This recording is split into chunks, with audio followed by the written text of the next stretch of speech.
Hey guys, want to show you the project I'm working on. So this is what I got going on. This is our double glass vacuum solar oven tube. And you put the food in one end. And this silicone door goes on it. So I had some teak and I cut a circle out and I put some rubber insulation around the opening. So let me get where you can see that. This rubber insulation, I put some rubber insulation around the opening between the wood to keep it from scratching or possibly breaking it. I have a teak base and I had this rod holder left over from an old grill. So I mounted it on. And we're gonna get it, see what we can do about getting this built. I hope you like the video. All right, so this tube is roughly 24 inches long and 4 3/4 on the inside diameter. All right, so I wanted to make doors for this, or a case that would fold up all the way around it and still open up and expose it to the sun. So I'm making a door. I don't know if you can see this. I cut a notch in it, and I picked up this plastic from one of the cruisers here in the harbor. They were going to toss it out, and they were giving it away for free, so I picked it up. And that's what the notch is for. I started building this and it becoming all out of wood, and it became heavier and heavier and heavier. So I'm using this to try to cut down, but I also didn't have enough teak to build it. So I had the smaller pieces and I'm using this to fill in, and so I can make a full panel out of it. All right, so I got the plastic mounted and these screws are keeping it square, the panel square, but I have no way to glue it in. You can see the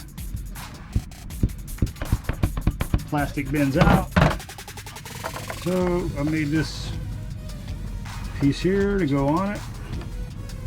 It can still move a little, but it's not enough where it's going to come out. So I had this stainless steel hinge already on the boat. So I chopped it up. I didn't have enough to go all the way across on all 3 pieces. So I thought it was fine if it was a little short.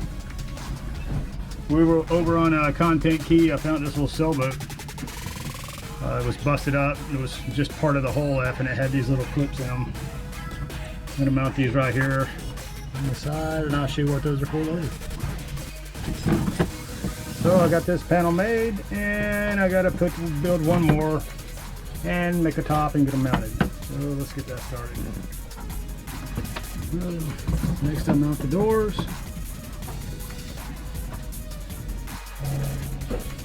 So I made a lid for it. I actually had a cleat left over from a previous job, and I had a piece of teak, but it wasn't long enough. So to make it long enough to reach from end to end, I had to add a strip on the end of it, and I put screws in. It also keep this board from warping over time. It's going to want to cup up because of the sun. So get that mounted on there. All right, so I wanted to try to make this thing a little nicer. I picked up this reflective. It actually comes from a skylight, and it's mirrored finish, pretty reflective. You see that? I can see myself in there. Anyway, I was going to mount it to the doors like so, and with that, position it to where the reflection will go back on the tube, and I'm hoping to decrease the cooking time on it, or decrease the cooking time and increase the temperature in it.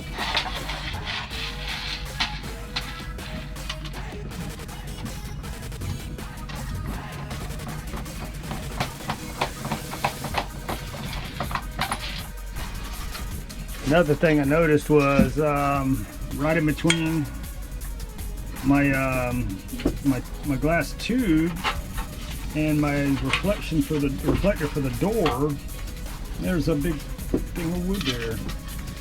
I happen to have this left over from cutting the panels for the doors or the sides.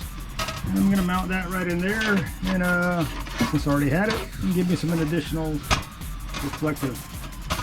I think the more light I can reflect on it, the faster it's gonna cook. Let's see how it goes.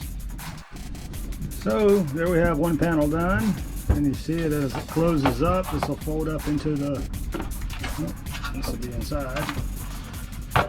It'll fold up and make a nice little package and protect the glass tube. So, got our door mounted, second panel done. So my next problem was I had no way to keep it closed. I was checking for hardware. I wanted to put something stainless on it. Stainless steel because I'm in a saltwater environment. Here's what I came up with. A dog collar. It's real strong fabric. It's got these nice latch, well, I call them latches, but clips to clip it shut. And we're going to mount those on.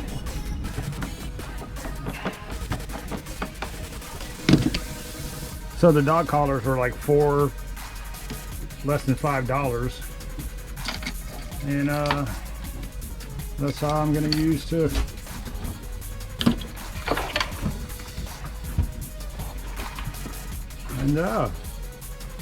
so there's the finished product.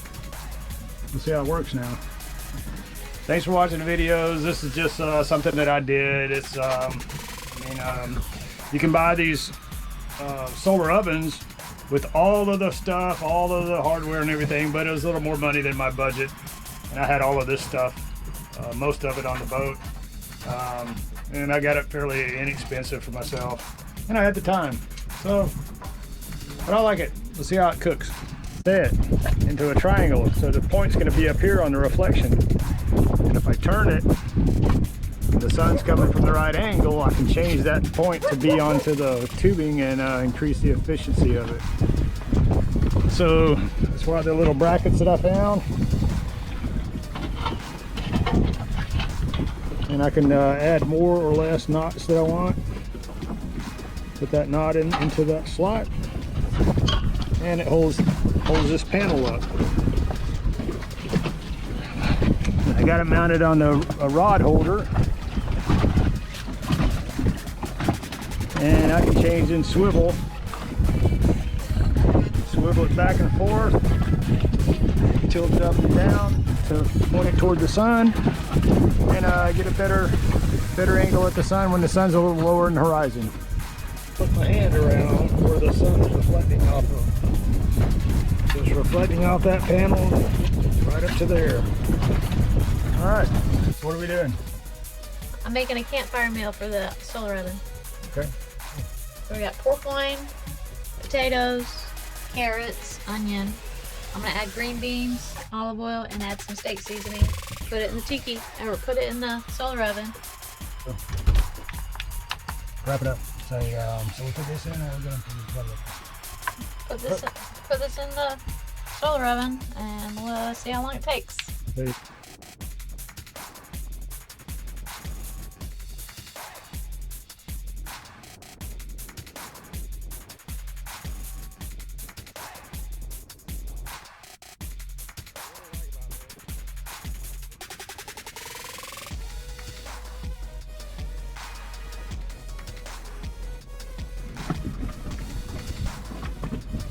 Alright, Brussels sprouts are done. Alright, so today we're putting in a couple, actually 4 baked potatoes. We're gonna have loaded potatoes for dinner. So, popping those in. It's a little overcast, but I think it's gonna work perfect.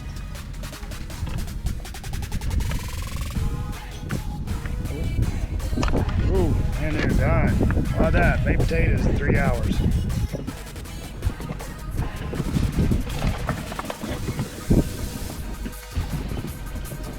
So I had just closed the box up and took out the broccoli. I put some cheese on it. I'm gonna put it back in. This thing will stay hot for hours. So I'm gonna give that a few minutes and let the cheese melt on our broccoli.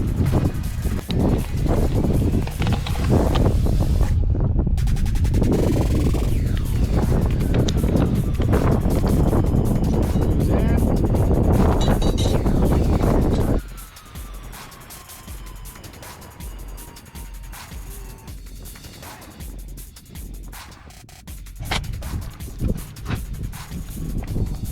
225 degrees. Oh, look at that. Not the prettiest you ever seen. So it's been in there about 3 hours. Putting in 2 small pans of lasagna. All right, there's our lasagna.